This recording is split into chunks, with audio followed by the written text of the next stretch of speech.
Ethan Marshall sat at the elegant restaurant table, nervously adjusting his tie as he waited for his blind date to arrive. At 37, he'd built a financial consulting empire worth hundreds of millions. But his personal life was a disaster. His wife had died 4 years ago, leaving him to raise their daughter Lily alone. Tonight was his first attempt at dating since her death. Arranged by his well-meaning sister, he spotted a young woman being led to his table by the host. She was beautiful blonde hair in loose waves, wearing jeans and a cream sweater with a beige coat, decidedly underdressed for the upscale restaurant. She looked uncomfortable and slightly defiant as she sat down. "You must be Ethan," she said, her voice holding a nervous edge. "I'm Claire. It's nice to meet you, Claire. Thank you for coming." Claire picked up the menu, her eyes widening at the prices, then set it down with a rueful laugh. "Okay, going to be honest with you, because I'm terrible at pretending. I'm just here for a free meal. Your sister found me at the community center where I volunteer and said you needed a date and I needed dinner. I told her this was a bad idea, but she insisted. So here I am, completely out of my element, about to order the most expensive thing on this menu because I haven't had a decent meal in 3 weeks." The blunt confession caught Ethan completely off guard. Most women who learned about his wealth became calculating or overly interested. Claire's honest admission was refreshing and heartbreaking at once. 3 weeks? Ethan asked gently. Claire's defiance crumbled slightly. "I teach at an underfunded public school. After rent, student loans, and helping my elderly mother with medical bills, there's not much left for luxuries like eating well. I usually survive on ramen and whatever's on sale. When your sister offered to set this up and said dinner would be at an expensive restaurant, I figured at least I'd get one good meal out of the humiliation." "What humiliation?" "Come on, look at you, expensive suit. Successful. Clearly used to this world. Look at me, bargain store clothes. Living paycheck to paycheck. Completely out of place. I'm sure you're disappointed. Your sister probably sold you a very different picture of who I am."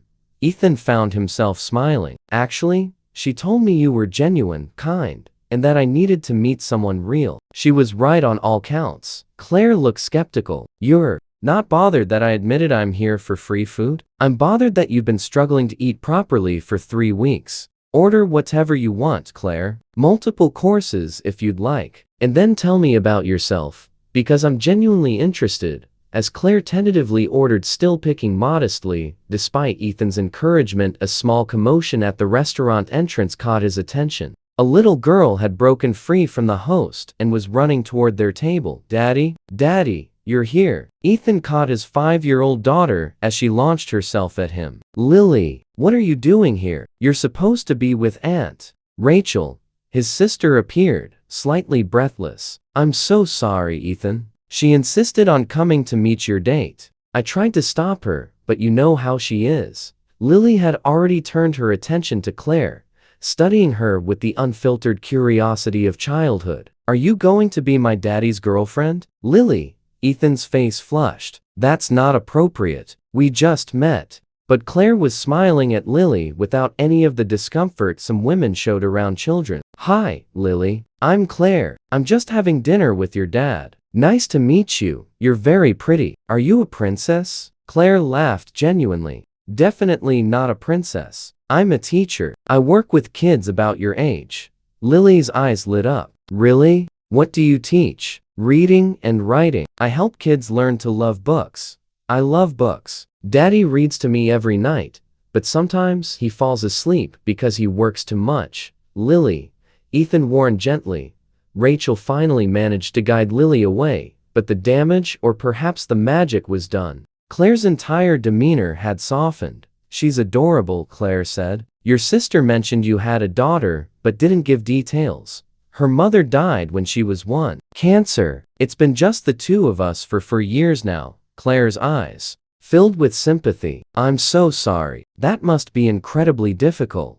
"It is. But Lily's the best thing in my life. She's the reason I'm here, actually. My sister thinks I need to start living again, not just surviving. That what you've been doing? Just surviving? Ethan found himself opening up in ways he hadn't with anyone in years. He told Claire about the loneliness of success, about building a company while grieving a wife, about raising a daughter who looked just like her mother and made him smile and ache at the same time. Claire, in turn, shared her story. She'd wanted to be a teacher since childhood, had worked her way through college with scholarships and 3 jobs, and now spent her days with underprivileged kids in a struggling school system. Her mother's illness had drained her savings, but she'd never considered leaving teaching despite better paying opportunities. "Why do you stay?" Ethan asked. "Because those kids need someone who believes in them. Half of them come from homes where no one reads to them, where dinner isn't guaranteed, where success seems impossible. If I leave, I'm just another person, giving up on them. I can't do that."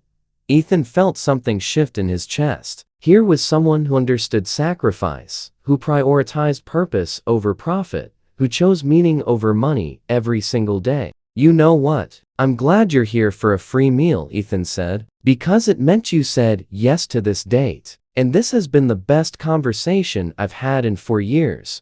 Claire smiled, really smiled. "It's been pretty good for me too. Even if I did humiliate myself with the whole "I here for food" confession. That wasn't humiliation. That was honesty. Do you know how rare that is?" As dinner progressed, they discovered shared interests: books, old movies, the belief that success meant making a difference. When dessert arrived, Ethan made a decision. "Claire, I want to see you again. Not because my sister set this up or because you need a meal. Because I like you. Because Lily clearly liked you. Because talking to you feels like coming up for air after drowning." Claire bit her lip. "Ethan, I need to be honest again. I can't afford to date someone like you. I can't reciprocate expensive dinners or match your lifestyle. I don't want to be a charity case.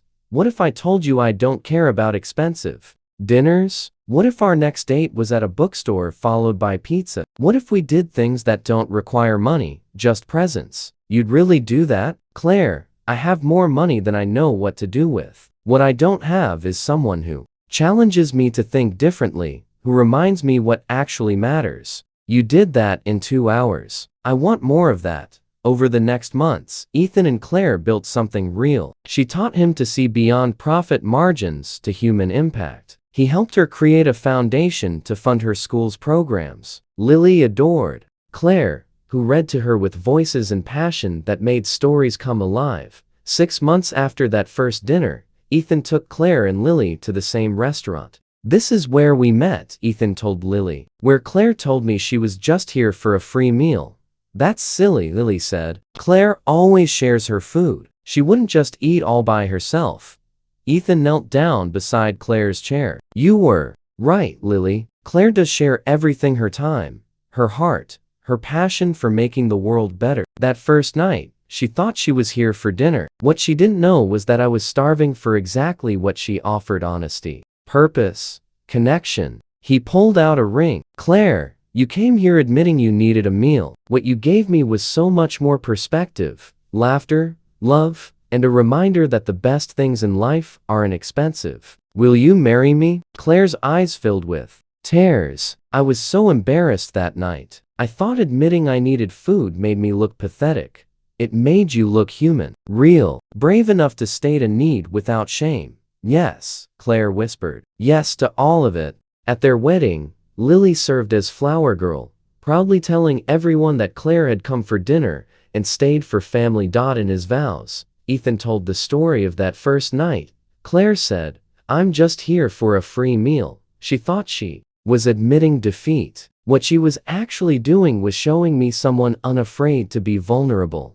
Someone who valued honesty over impression. Someone who understood that needing help isn't weakness, but wisdom. "She came for dinner. She gave me back my life." He looked at his wife. "Thank you for being honest about why you came. Thank you for ordering modestly even when I said not to. Thank you for being exactly who you are: someone who prioritizes purpose, who loves fiercely, who reminds me daily that wealth means nothing without people to share it with." Claire squeezed his hand. I came for a free meal at an expensive restaurant. What I found was a man who valued honesty over pretense, a daughter who needed a mother's love, and a life richer than any meal could ever be. Sometimes the best things start with admitting what we need and finding someone willing to offer so much more. If this story touched you, like, share, and subscribe. Comment about times when honesty led somewhere unexpected, or when vulnerability became strength. Your stories remind us that the best connections begin when we're brave enough to admit what we really need.